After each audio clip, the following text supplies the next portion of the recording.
Filippo, it's great to see you back in Dundalk here at the Innisfree Guest House, where I think it was nearly a home for 3 or 4 months when you come over in 2020. You're obviously part of the Pressbox live podcast in the Spirit Store last night.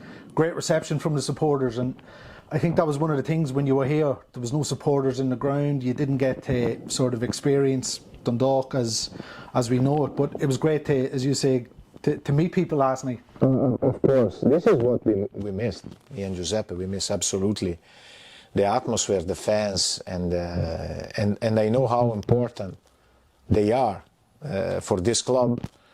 And there's a statistic now to see when Dundalk play home with their supporter, it's almost impossible to get away with some point from here. So we felt. How do you say, the warmth of the fans, even when we were walking around the town, and all the people that were supporting us and calling by name, and it was really good. It's ironic you're back tonight. Shamrock Rovers playing a playoff for the Europa League. Brings us back to that night at the Aviva Stadium where we played Klaksvik. I can still never pronounce it. Yeah. Real special memory winning that night to secure a place in the group stages. Yeah, no, this was another big night, I think, for the club, for the town, when we qualify for the Europa League stages. It was an historic achievement, so we felt the importance of the day, and it was a tough night. We were nervous, but yeah, it was great, and this will stay with me in my memory forever.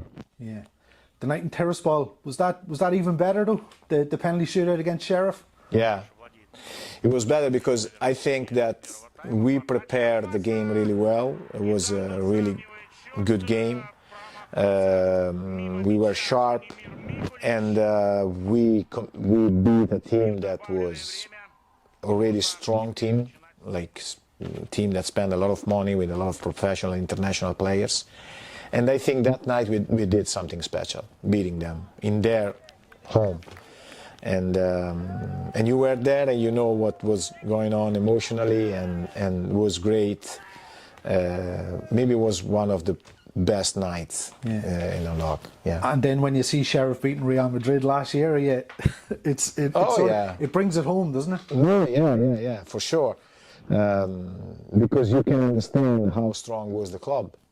Yeah, I think we did something unbelievable that night. Yeah. When you look at the group stages, there was no supporters in the ground. It was a weird sort of feeling being in the Emirates and Vienna where there was nobody there. When you think back now, I don't think any of us sort of appreciated that it was Europa League group stages. But as time goes on, what's your memories of it now? Do you realise, wow, I was in the Emirates managing a team against Arsenal. We were in Vienna. We were in Molde. How does it feel now, nearly 2 years on? Yeah, of course. When you think back, maybe you start to realize that was an unbelievable situation to leave. The problem is that when you're there, you just think on performing, and you don't really live the reality, right?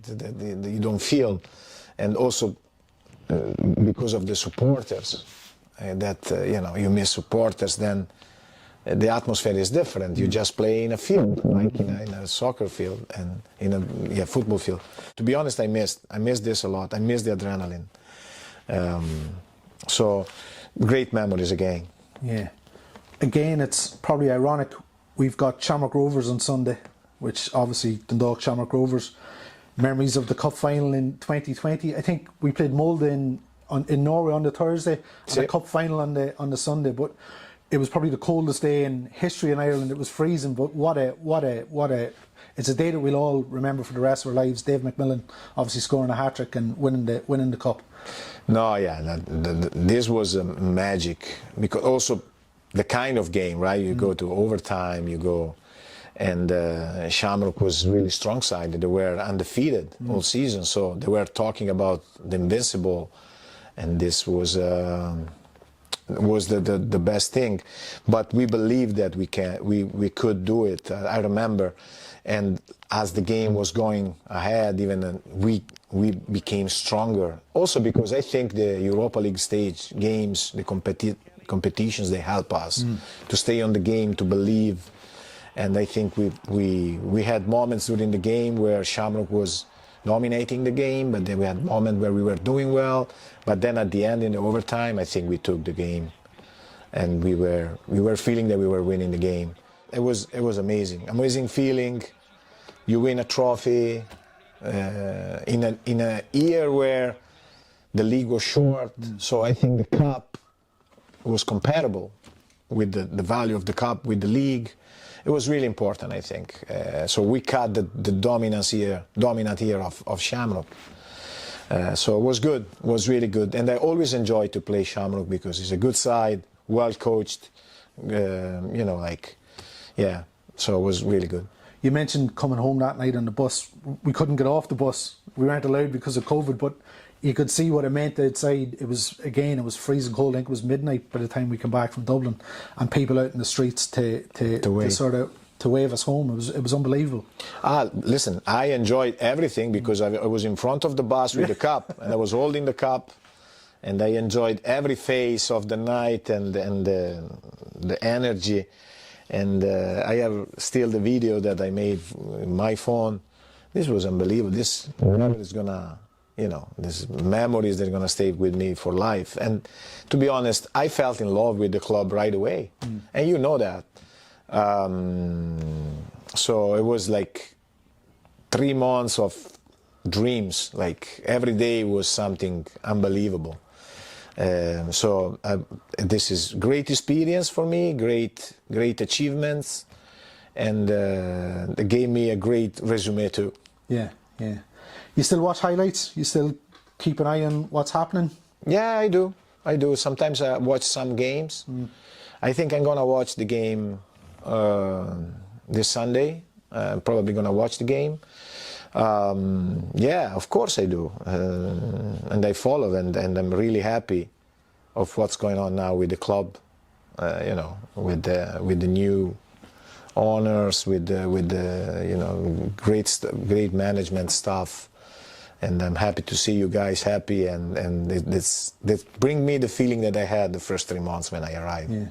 What have you been doing since? You obviously went back to Italy, but you've subsequently gone back to New York. After Dundalk, I spent 8 months in Italy, waiting some opportunities because, you know, the name was around. I had a couple opportunities with professional teams, one in the East, like really East. But it didn't go through for different reason, and couple things in Italy, but wasn't the right fit. So then I decided to go back in New York to be the director of Metoval again. I actually never left the job, you know, I was always there, like helping. But this is what I'm doing now, and still studying, learning, but of course, now probably I'm thinking to, you know, to get back to maybe to coach some professional team. I think I can do it, and I felt, you know, I want to refill the adrenaline that I was feeling here when I was in Dundalk. Does coming back here sort of get you thinking again? Yeah, I want to be back in there. Yeah, yeah. Of course, because everything is coming, you know, in my mind again. Let's see. I am a guy that I like challenges, so let's see what's going to happen. Yeah. And finally, last night you said you'd like to get back for a game. It'd be nice for yourself and Giuseppe to get back and witness Oriel with the crowd there and see what it's really all about. But stay with them in the middle, of course. No, in the stand to watch the game. No, I want to be there with them and feel and sing with them. Joking, but yeah, for sure. Let's organize something for the FA Cup final. Yeah, that'd be nice. That would be really nice. Filippo, great to see you. I think everybody enjoyed it last night, and the very best of luck in whatever you do going forward. Thank you so much, Gavin, and thank you to Dundalk again, and of course, like always, come on the town.